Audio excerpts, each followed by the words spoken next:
Yeah, I mean, I wish I could say there's just one that's the most important, but they all work together and build upon each other. And Fair. so, um, really, like you need the combination of the four to attract the right people into your community and keep the right people in your community. But it all does start with that first one, which is cause, which to me is what is the purpose? Why should people come and hang out with you in your community? What do you stand for?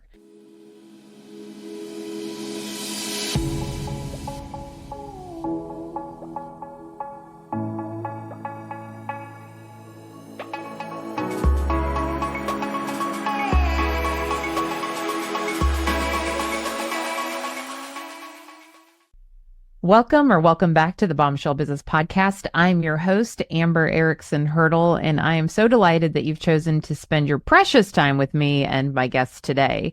Now, before I dive into my just kind of prequel to my conversation with Shana Lynn, I just want to remind you that we are winding down the Bombshell Business Podcast, not because I don't absolutely adore serving the women in business community, but because I'm a branding expert and it's really off brand from who I actually work with every single day, and the type of work that I do every single day. And so I needed to just take these resources and this attention and reallocate it towards Amber Hurdle Consulting, like the big picture of that as a speaker and Employer Brand Central.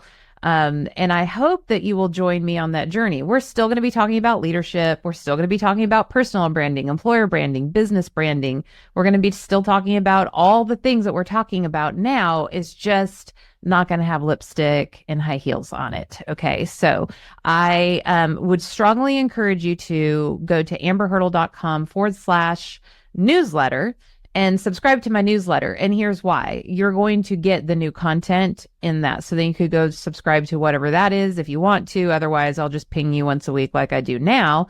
But actually, before we even get to any content that we've created, we give you 3 tips. So an actionable, like a this week actionable personal brand tip, an employer brand tip, and a business brand tip. So with that in mind, again, just go to amberhurdle.com/newsletter. I'm not even going to try to bribe you. Either you want to stay on this journey with me or not. And listen, I'm at a season in life where if you don't want to be on the journey with me, peace be with you. I hope that you are happy and you find people to journey alongside that are right for you.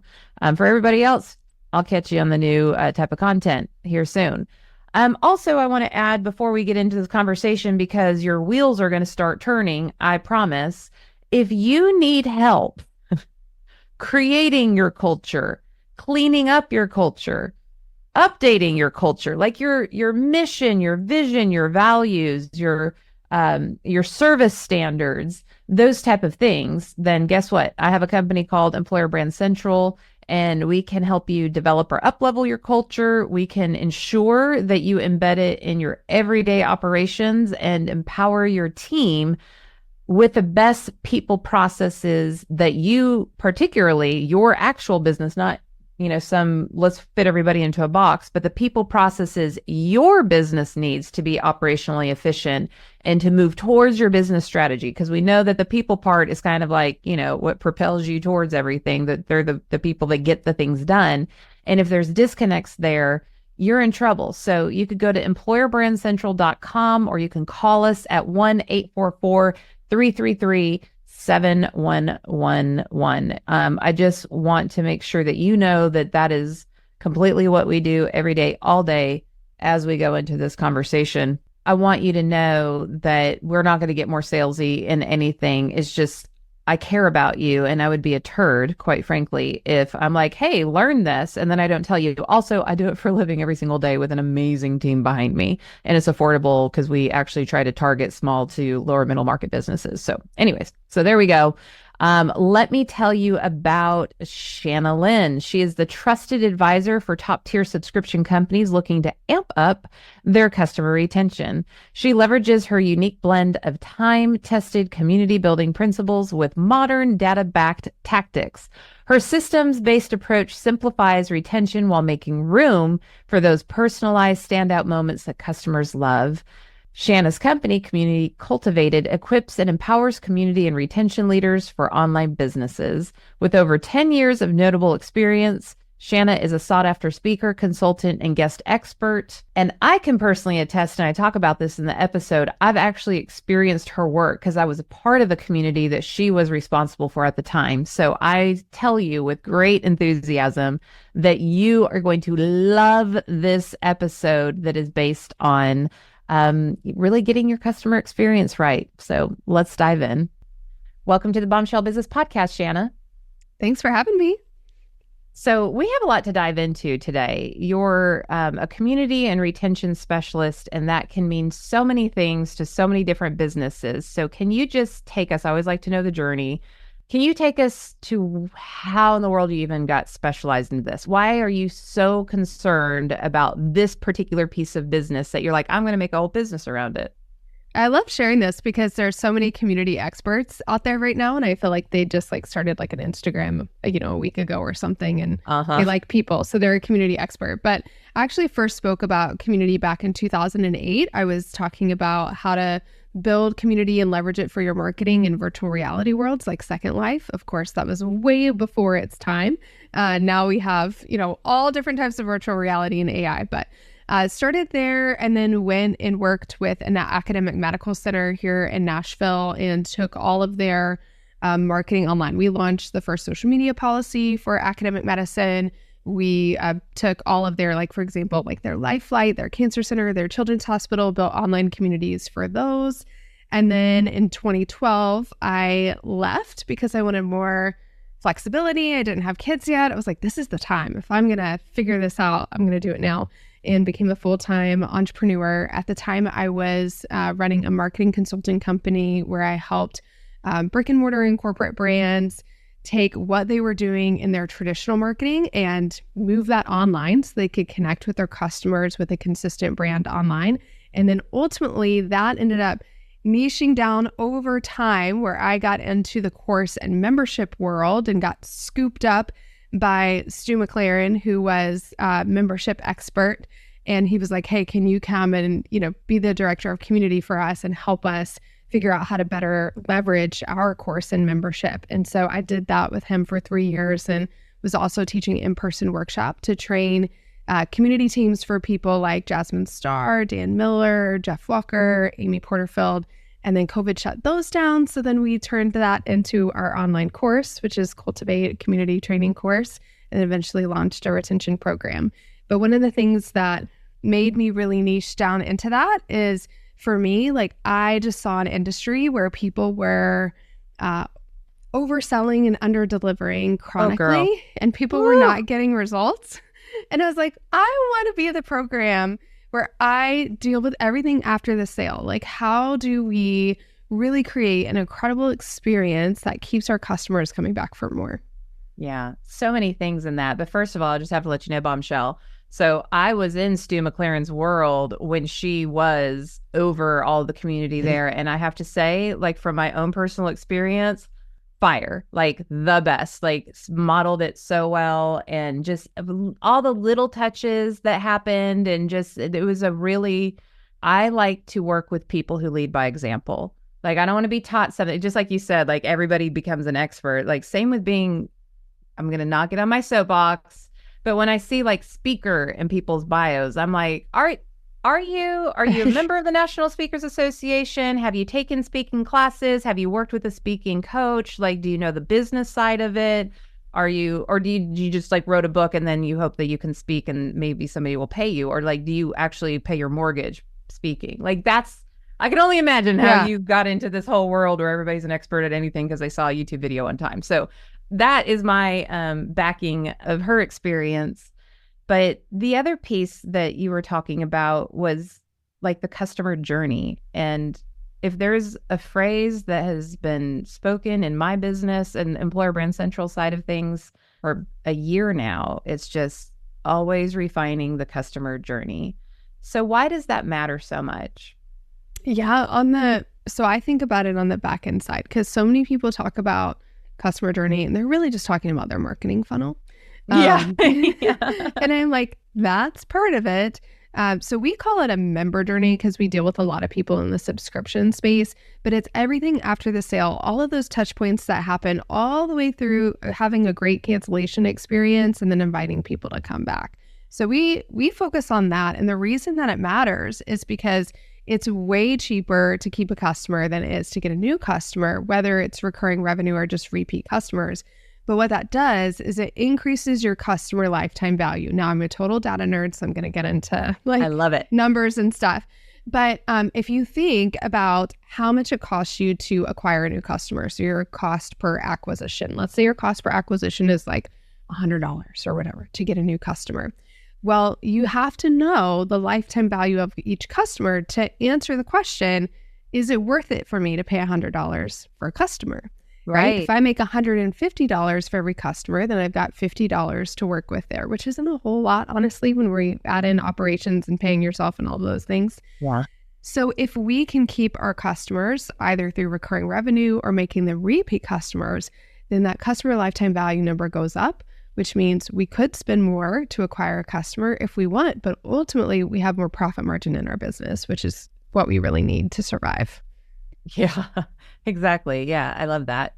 So you have 4 pillars to create a thriving community that people never want to leave. And I do have a membership model.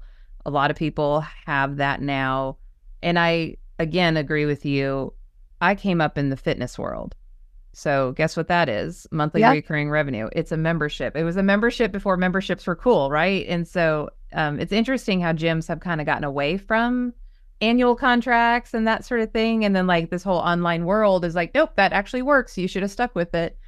But I was told at an URSA convention when I was like 21 years old that it's like 5 times more expensive, and who knows what it is now, but 5 times more expensive to acquire a new customer than to just keep one. And so like that's always been in the back of my brain.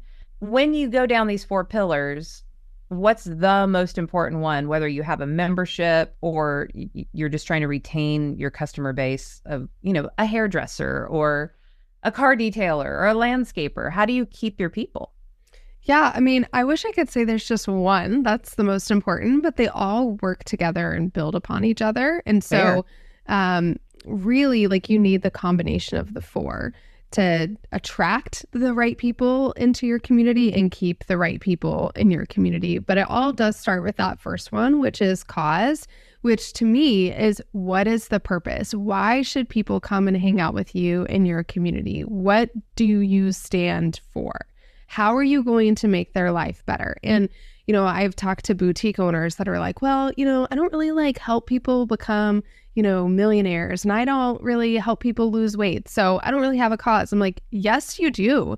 Because somebody comes into your store and let's say that you offer a unique style of clothing that they can't find anywhere else in their town, but it represents them in a way they have never been represented before. And you help them to feel beautiful in their own skin. You help them to feel like their wardrobe is reflecting their personality, which helps them show up more fully and more confidently in the world. Like, that's what we need to really lean into. And it doesn't matter, like, if you're a landscaper and you have a heart for beautifying, but let's say you do it from an organic perspective. What is different about you and your purpose and why your business exists? Yeah. Okay. So what is your cause? Got it. All right. And so I love what you just said, because I used to live in Lebanon, Tennessee. Okay. For a long, long time. You know where that is. You live in Tennessee. And, it's home of the Cracker Barrel, and it's a beautiful, beautiful place, but there's not a whole lot going on comparatively to like downtown Nashville proper, or even Mount Juliet right up the road. And so when there was a store in my community that worked for me, and it wasn't like another boutique that fit like, 22-year-old bodies, I'm like, I can't wear that to work, It did. It was like this whole different level of loyalty that I had for them, because like, oh my gosh, you get me.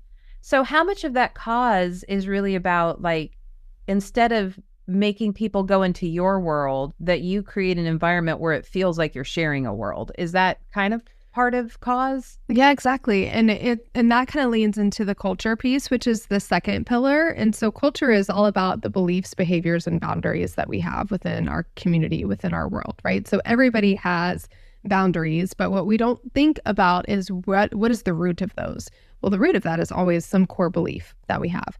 And so we tell people we want you to have beliefs about the world, about your industry, about the people that you serve. What do you believe to be true for them, right? And then from that, you have certain behaviors that you expect, and you have certain behaviors that you do and exemplify as a team. And then you have certain boundaries that you're not okay with. And so when we can create this culture, the nice thing about it is like we're waving this flag going, hey, here's the purpose of this. This might be for you if you need this or if you're this kind of person.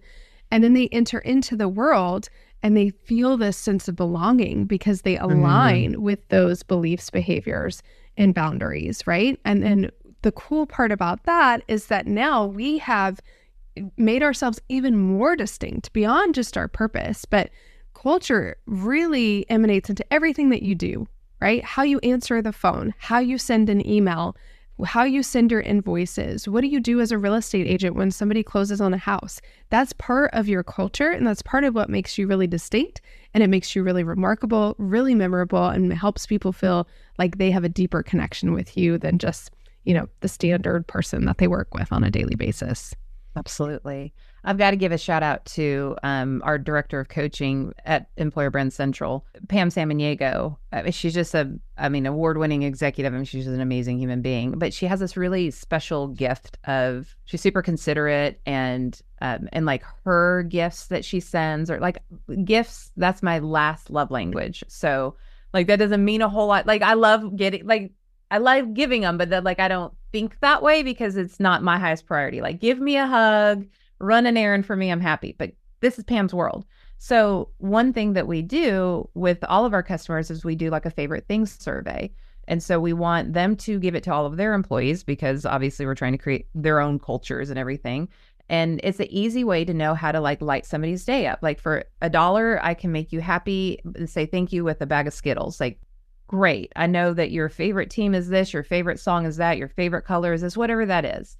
And so this will air much after these people get it. But with our founding subscribers, Pam looked at one of her coaching customers and was like, oh, okay, it's season, it's tough, right? And so what she did was she modeled, I'm not taking credit for this, by the way, this is all Pam Sam.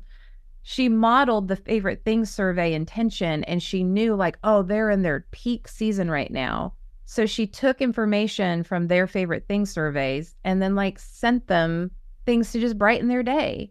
I love it. So as you're saying this, I'm like, 3 cheers for Pam Sam because she's modeling the behavior that we want them to do with our own customers. And I just my heart is so full that as the CEO, I don't have to come up with all of that. So how much of this, and if we could just put a little pause now that we're 2 in, how much of this is up to the business owner, and how much of this do you need to share with the rest of the team and empower them to focus on the cause, focus on the culture? Or should we come back to that when we get through all 4? No, we are so big on transferring power and influence to your team. And so we have a training in that inside of our program because it's actually, proven that the more connections they have with your team, the more connected they feel to your brand overall. This is why advertising and marketing agencies for years have been sending multiple team members to pitches, right? It's not because they need all of those team members there to do the pitch deck. It's because they know you may not connect with them, but you might connect with Sally over here in graphic design, right?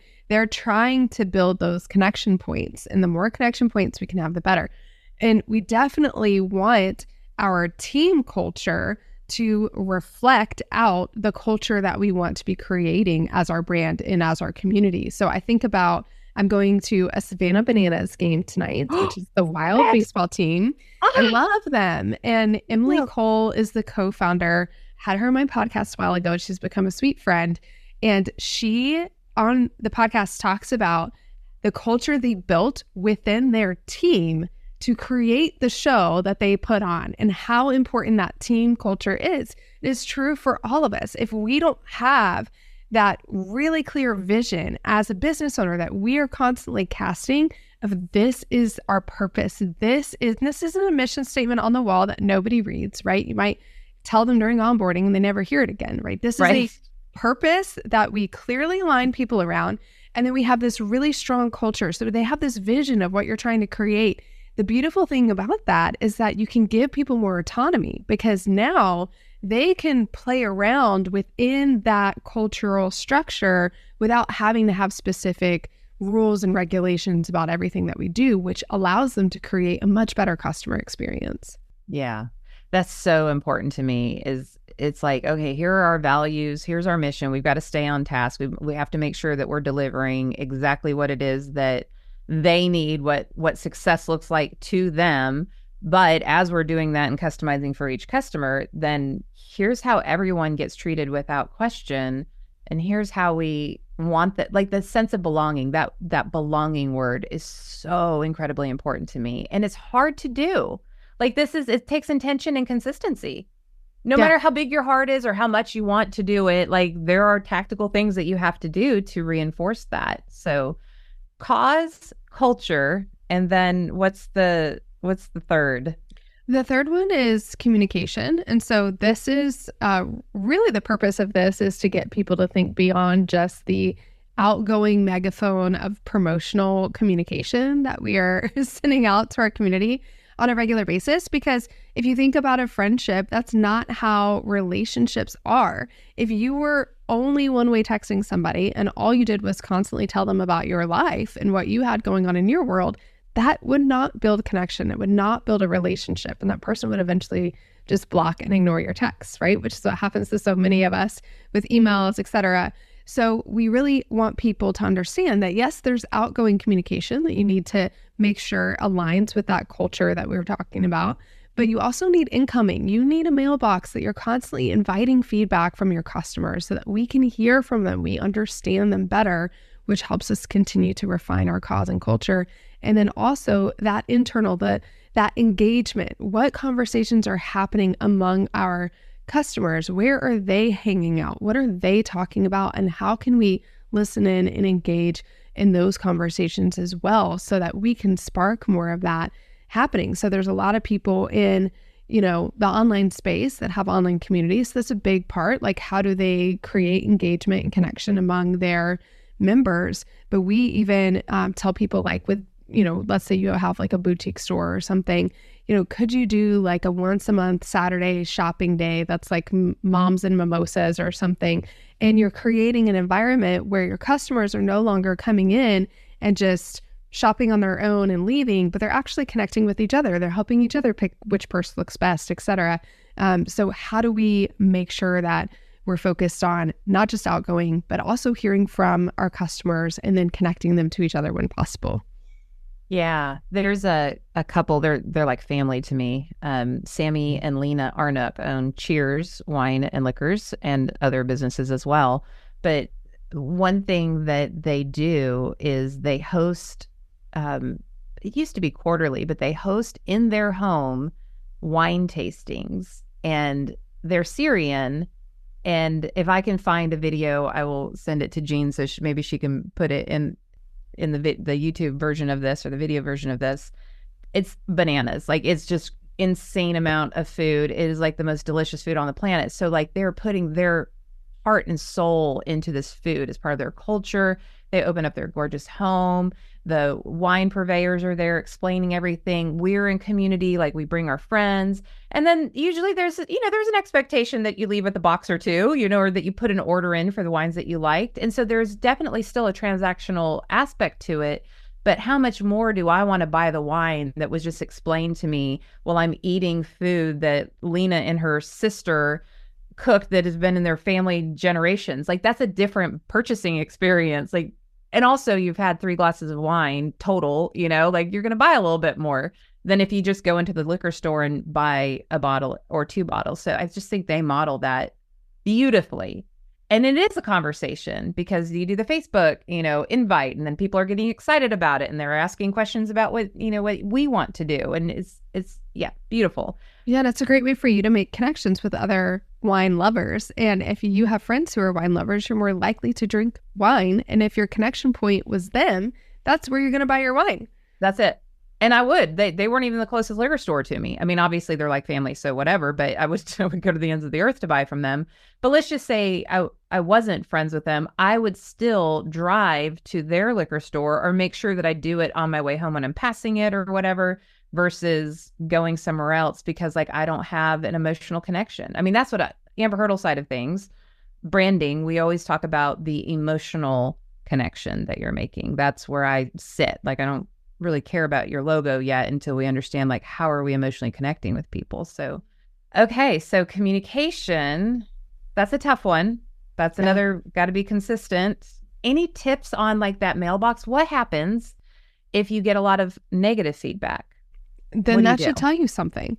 And I like people to me, they say, well, we don't want to invite feedback because then a lot of it's going to be negative. And I'm like, well, would you like to know that, your garbage stinks, or would you like to think it smells like roses? And the reality is if my garbage stinks, I want to know so that I can clean it up. But if we don't invite that feedback, we won't have customers coming back, or we'll have lots of people canceling our membership, and we won't understand why. So it's really important for us to understand why. And when we get that negative feedback, we always want to filter it through our vision for the business, our cause and culture. And is this my ideal customer? Because sometimes people care too much about negative feedback and they're listening to people that are not their ideal customer. And, don't make changes in your business for somebody that isn't your ideal customer just because they're vocal. That doesn't do us any good. But when your ideal customers are giving you constructive feedback, listen to it, because it's free market research that's going to help you create a better product or a better service for your customers. And in fact, my recommendation to people all the time is to build the community first, connect with your community first, listen, find out what they want, what are their needs, and then craft the product or service that they're asking for. Yeah. Oh yeah, for sure. Yeah, there's nothing worse than like building this whole thing and putting all the effort into it and then it not be what your people even want. Like that's so discouraging. Yeah. Thank you for the clarity on that, because I do think that women in general, and I know we have our bombshell boys as well, and that totally can happen either way, but I feel like my observation is that women tend to be harder on ourselves. So if they hear, I'm with you, I want to know what's not working. Like I like to look the boogie monster in the eyes and be like, what's up? But sometimes, to your point, it is a squeaky wheel that really probably shouldn't be there anyways. And you're worried about this one person. And then you've got the 100 people that don't have that opinion. And it's easy to get lost in that when you're a pleaser, which tends to be women as a pleaser. So appreciate that follow up. Okay. So we have cause. What do you stand for? What's your purpose? We have culture. What are the beliefs, behaviors, and boundaries? And then we have communication and getting beyond the one way and actually having that two-way communication model. And then what's number 4? Where do we land? Number 4 is what most people think I'm going to start with, which is connection. Everybody's like, why don't you start with that? That's what we all care about. It's like, how do we create more connection with our customers and community? And the reason I don't start with that is because any connection tactic I give you is not going to work if you don't have these other pillars in place. It's just not. You have to have the strategy behind it. So connection is all about having safety. We, in Maslow's hierarchy of needs, which is old school psychology, right? Yep. But that belonging is right in the middle. And below that is physical needs. And then right above that is safety. So safety always precedes connection. And we get safety by having trust and clarity. We can't have trust and clarity if we, as the owner, do not understand those other pillars. Like if we're not listening to our customers, if we don't have clear boundaries and a clear culture, if we don't have a clear purpose, then there's no trust, there's no clarity. And so people don't know how to connect. They don't know how to show up. They don't feel safe in that environment.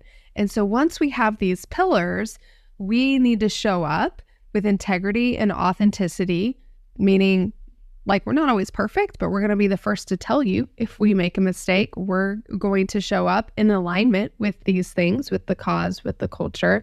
And when we do that, we create a safe place for connection to thrive. Yeah.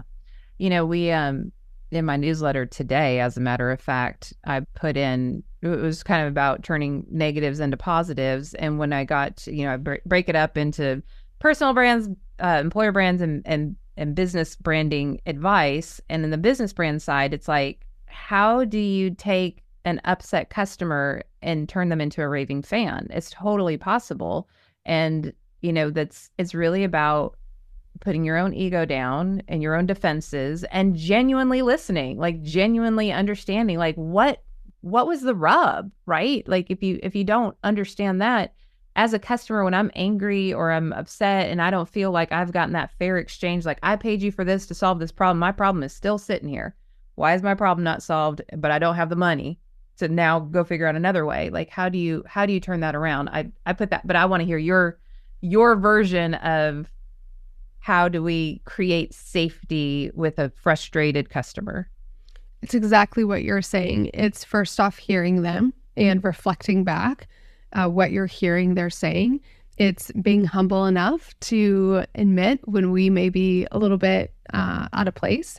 But sometimes, and I will say probably more often than people really recognize, the customer can be heard and we can reflect back to them what we're hearing. We can acknowledge what they're feeling, but we actually didn't do anything wrong. It's just that they are not in alignment with how we do business. Yeah. And to me, that's a realignment moment. We have an opportunity to say, I hear you and I hear that these things bother you, or I hear that this was a tough experience for you, or whatever it might be, and maybe own up to some of the things, but bring them back into alignment with the culture and why you do things the way that you do and why that was what they experienced or why you're allowing this thing to happen within your store, within your community, right? And at the end of the day, they have an opportunity to either get in alignment or not be a customer anymore, which sometimes is okay. Like we just need to let people go.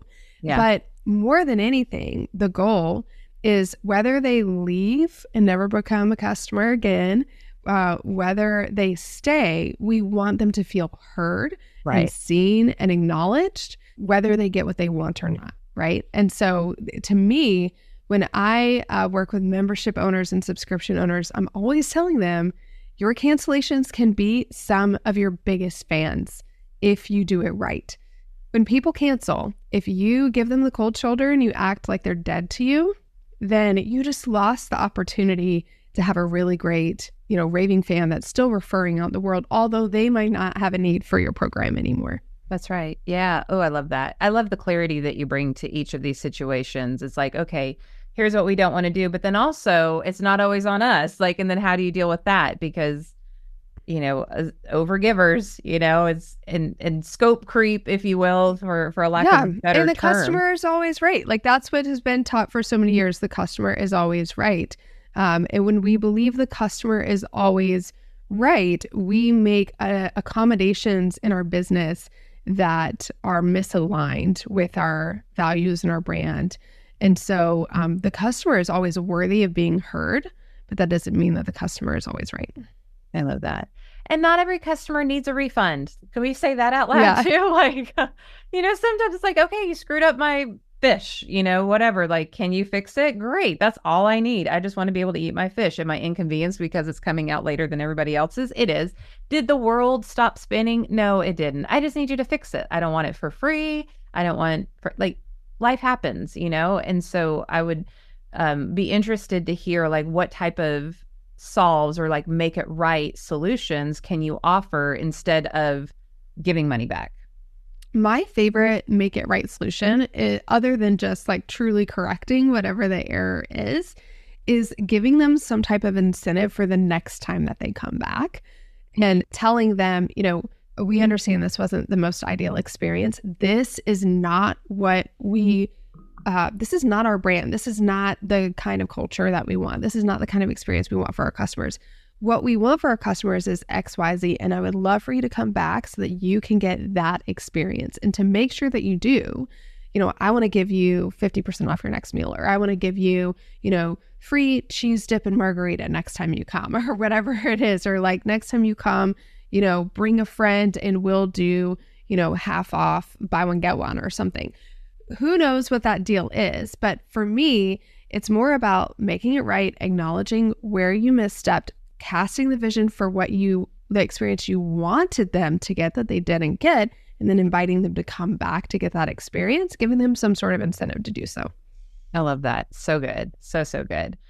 all of these are equally as important. One does not go before the other, but they work together to create the harmony that you need to have the customer experience that you strive to deliver to your customers. So cause, culture, communication, and connection. And I love that you said safety always precedes connection, which is caused by trust and clarity.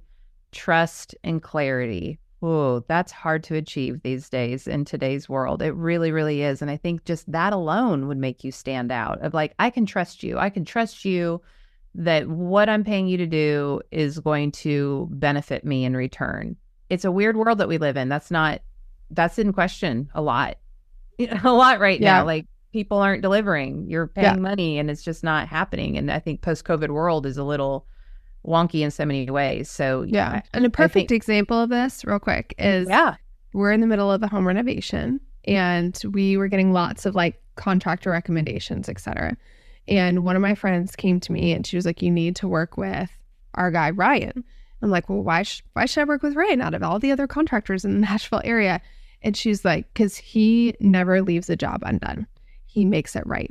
And she said that any time that they noticed an error in the work that they had done, he had already scheduled to like come back and fix it and was already on top of making it right. So it wasn't the fact that he was perfect. It wasn't the fact that he like, you know, had much more high quality work than everybody else. It was the fact that he was really proactive in looking ahead to go, oh, you know what? This isn't exactly right. So I'm going to go ahead and fix that. Or, you know, the customer is going to want this, so I'm going to be one step ahead of them. And that's what I think builds trust in the best way and creates really great experience is when we're staying one step ahead of the customer and giving them that concierge level service where they don't have to ask for what we know they need or what we know they want, because we're there ready to deliver it and to correct any mistakes that we've made before the customer even has a chance to acknowledge it. Yeah. So good. Such a great example. And man, in that world, woo, you are risking yourself. So I hope he's been treating you right. I've got a roofer coming tomorrow for my house, and it was raining in my bathroom, my master bath yesterday. So that was good times. That is no fun. Oh, it's never any fun. And then you're like dependent on this person to do this thing that you have no clue how it works, what it's supposed to be like, or whatever. Thank God for my boyfriend because he does. But you know, just those things matter. Safety matters so much. Psychological safety. I mean, when we're talking about employer branding, the things that we're talking about today for customers also PS are applicable for your own team internally. So yes, 100%. I've done lots of talks to teams on employee retention because I tell them, I'm like, your team is your first and primary community. If you don't get your team community right, they are not going to have the capacity to serve your external customer community in the way that you want. Reach. Yeah. Well, before we get into where we can find you on the interwebs, I want to talk about your podcast, all that good jazz. What is your parting piece of advice if the bombshell listening right now or bombshell boy listening right now forgets everything else that you said? If they had this nugget to take forward, what would that be? You know, it's funny because I kind of want to speak to them as business owners and not even talk about the community side because it's something I am super passionate about, which is to design your business around the life that you want intentionally and do the same thing with your finances. I meet too many business owners that are not paying themselves, that are not paying attention to profit margin. All they look at is revenue. And so whenever I have a chance to look a business owner in the eye, I tell them, you are worthy of being paid. So let's start with figuring out how much money needs to go in your pocket and set your revenue goals based on that. And you created this business to have some type of freedom in your life. So set those freedom boundaries first and make the business work around that. I love it. Gold advice she is offering right now that takes some of us far too long to get through our stubborn little heads, but couldn't agree with you more on that. And make sure that your money team too, like go back and listen to my interview with Danielle with Kickstart Accounting. Start there and then make sure your money team is bang on and supportive of these things that you're trying to accomplish, that you have a thought partner. Because most of us, I'm definitely business minded for sure, but like I don't love numbers. Like I love words, I love feelings. And then we put numbers in there and I'm like, oh. So anyways, okay. So where do we find you? Where do we find you online? How can somebody, well, let's start with your podcast. Yep. Community Creators with Shana Lynn. Easy to find wherever you listen to podcasts or on YouTube. And we're always talking about ways to create an amazing community. Okay, awesome. And then, of course, you could go to shanalynn.com, and that's SHANALYNN. So no crazy spellings, shanalynn.com. We will obviously put this in the show notes. You just have to go to amberhurdle.com/podcasts with an S, and that will take you to the show notes. And then you're on Instagram, Shana All the Speaks, things. Shana Facebook, Speaks. Yeah. Connect with her on LinkedIn, y'all. We do business on LinkedIn. And I think is that everything? CommunityCreatorsPodcast.com. Yeah. I think we covered it all. Yeah. Go to the podcast. I always say, go to the podcast, listen, see if I'm speaking your language before you do anything else, because that's the easiest way to find out what I'm about. That's right. I couldn't agree more. And that's so many wonderful, amazing people have come through my life because they got to know me on the podcast. And I would consider these people my dear friends. So agreed. Any other final thoughts before we part ways today? No, that's all. Just, remember, again, like we were talking about, and connect with Amber on this, because if you don't start with these community strategies with your own team, you're never going to be able to do it for your customers. So take these lessons, apply them to your own team first, and then work with that incredible team to create this experience for your customers. Yeah. And I have an incredible team. I could not agree with that more. There's no way in the world I could be doing what I'm doing right now without the rock stars that do the work, that are equally committed to the culture and to the experience and everything. Like, if you don't have that, it's a grind. It's a big grind. So I appreciate you so much. You're a blessing. You provided so much very actionable, very easy to understand, digestible advice today that is clear. That's also hard to come by sometimes these days. So thank you for being you. Oh, well, thank you so much for trusting me with your community. Absolutely. And from my Nashville heart, now in Venice, Florida, to back up home to Middle Tennessee, I hope you have a wonderful day. And Bombshell, we will see you on the next episode.